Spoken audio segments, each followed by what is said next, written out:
Elle est connue pour être l'excentrique de la famille et lui, le fils préféré des Britanniques. Bien le scandale Epstein ait mis à mal son image, bien plus populaire à l'époque que son grand frère Charles, pourtant héritier de la couronne. Leurs fiançailles ont été annoncées en mars 1986 par Buckingham Palace. Le 23 juillet de la même année, ils se dirent oui à l'abbaye de Westminster devant 300 millions de téléspectateurs.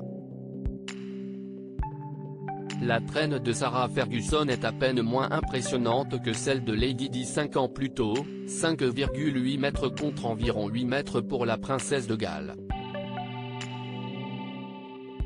Les deux mariés ont été faits duc et duchesse d'York par la reine juste avant la cérémonie, mais n'auront pas tout à fait droit au même traitement que le prince Charles, l'héritier au trône. Ce sera toutefois une fête populaire, beaucoup plus de Britanniques se déplacèrent pour saluer les jeunes mariés que pour le mariage de Lady Di avec le prince Charles. Il faut dire que leur histoire ressemble à un conte de fées des temps modernes.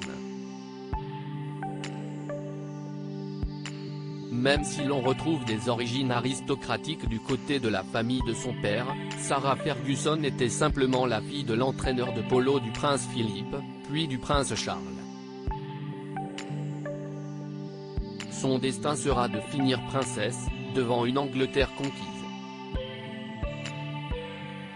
La robe de Sarah Ferguson, Fergie comme la surnommeront les Britanniques, est signée Lynde Cassierac. Mise en pli et voile bouffant, pas de doute, nous sommes dans les années 80.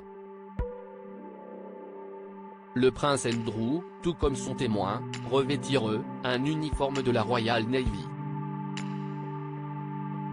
1800 personnes avaient été invitées pour assister à leur union, mais aucun chef d'État et ce pour deux raisons, Andrew n'est pas l'héritier au trône et la famille royale est tenue de ne pas exprimer de quelque manière que ce soit ses opinions politiques.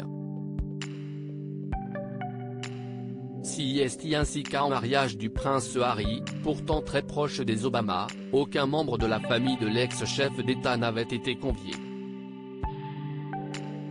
Scène suivra un tour en calèche, devant une foule conquise puis le traditionnel baiser au balcon de Buckingham.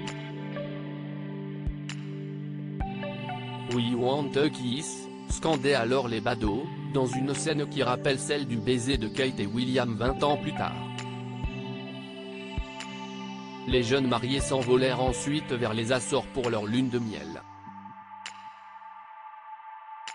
Selon la presse britannique, leur mariage coûta plus cher que celui de Charles et Lady Di. Sarah Ferguson donnera naissance à deux enfants, Béatrice et Eugénie d'York, mais 10 ans plus tard le prince Andrew et sa femme divorcèrent. Ils vécurent cependant ensemble pendant des années après leur séparation, entraînant des rumeurs persistantes sur un remariage, qui à ce jour, n'a jamais eu lieu.